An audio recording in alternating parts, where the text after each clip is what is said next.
उन्हीं के शब्दों में कहूं तो हमारा आग्रह होगा चुनाव आयोग से कि दस्तावेजों की फहरिस्त में आधार कार्ड, वोटर आईडी कार्ड और राशन कार्ड को सम्मिलित किया जाए। जिस राज्य की एक बहुत बड़ी आबादी बाहर रहती है, उसको 25 दिन में 11 दस्तावेजों की उपलब्धता के आधार पर या तो आप दाखिल कर रहे थे या उसको खारिज कर रहे थे।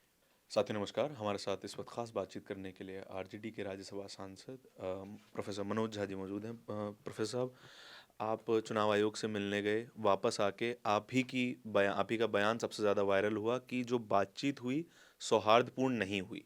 आप कई बार पहले भी जा चुके हैं, पहले कभी आपने ऐसा नहीं कहा था कि सौहार्दपूर्ण नहीं हुई, बातें रखी गई, सुनी गई, लेकिन सौहार्दपूर्ण कैसे नहीं रहा?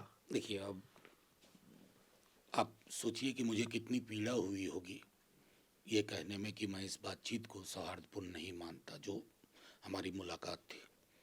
मैंने स्पष्ट कहा था कि मेरे पास कोई कारण नहीं है कि इसे मैं कॉर्डियल कहूँ, सौहार्दपूर्ण कहूँ।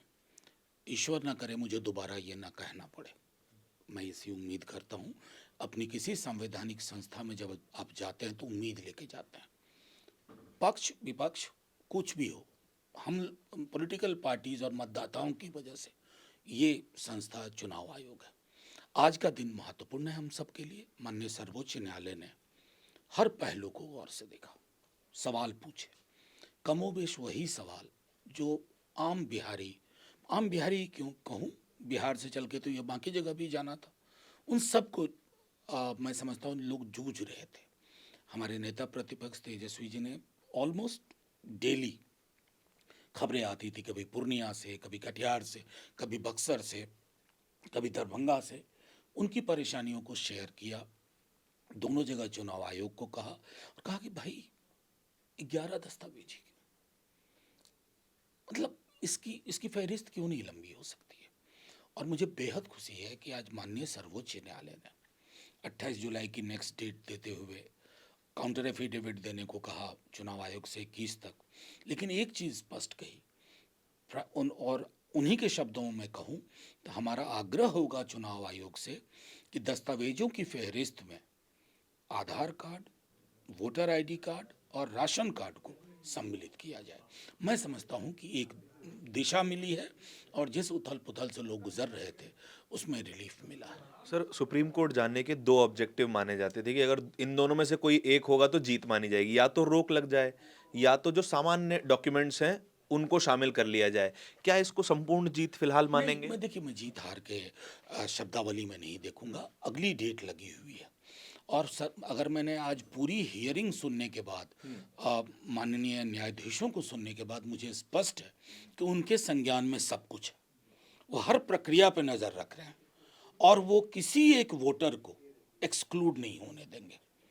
अगर माननीय सर्वोच्च न्यायालय की उस पर नज़र है तो मेरा मानना है कि वही होगा।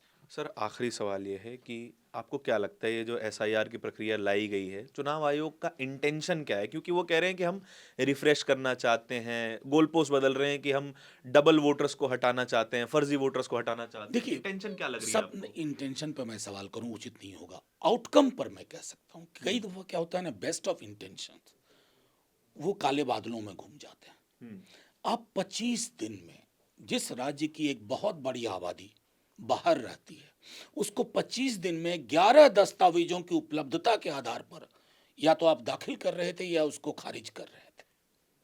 तो ये कोई भी इस तरह का अभियान, आपकी इंटेंशन कुछ भी हो, अगर वो इंक्लूड करने के बजाय एक्सक्लूड करने में तब्दील हो जाता है तो वो गैर लोकतांत्रिक है। और मैं समझता हूँ आज के माननीय सर्वोच्च न्यायालय के दिशा निर्देश के बाद परिस्थितियाँ बदलेंगी। देखिए, एक उम्मीद की किरण नज़र आई है। अब देखते हैं ये उम्मीद की किरण कितनी ज़्यादा उज्जवल हो पाती है। इस बातचीत में हमारे साथ प्रोफेसर मनोज झा शामिल थे। बहुत-बहुत शुक्रिया सर, हमारे साथ शामिल होने के लिए। कैमरे के पीछे मेरे साथी तौहीद के साथ। बहुत-बहुत धन्यवाद।